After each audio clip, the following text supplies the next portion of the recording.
Hi everyone! You're watching the Cook and Eat Show. I'm your host Nibble, and today we're going to look at what's in my fridge. I love rice. Next to potatoes, rice is one of my favorite foods. You can do anything to it and eat anything with it. Speaking of starch, I was fiending for starch today, and I decided to have my favorite rice noodles with one of my favorite rice snacks. I added salmon to feel nutritious. For the rice snack portion, I had sesame seeds, seaweed, salt, and sugar. This combination of seasonings is generally added into rice or put on top. It's called fu-ree-kah-kay, and it's kind of hard to say.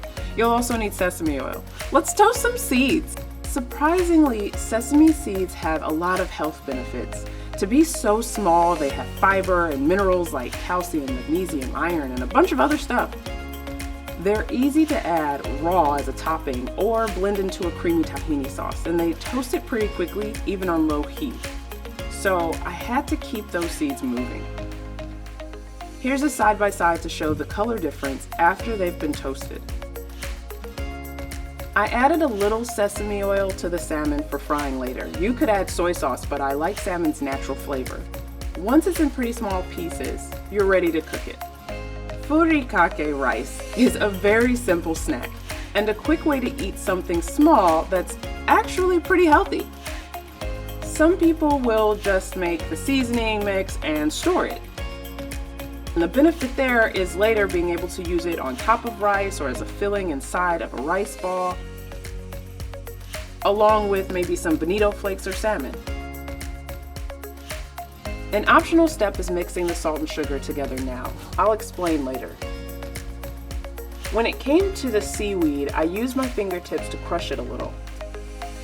The kind I had already came in small dried pieces, but I wanted to make sure they wouldn't be too big. I'm not a fan of seaweed, except for when it comes to this particular snack.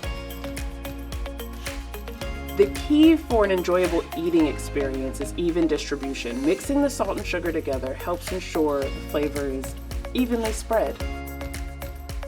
Once the rice is done, it's all a matter of mixing things together. Again, the key here is even distribution of all of the ingredients, so take your time and mix carefully. And there, done! Overall, I absolutely loved this quick snack and was able to spread it over 3 days. So good. Well, I hope you guys enjoyed that as much as I enjoyed putting it together. Thanks for watching. Till next time, keep eating.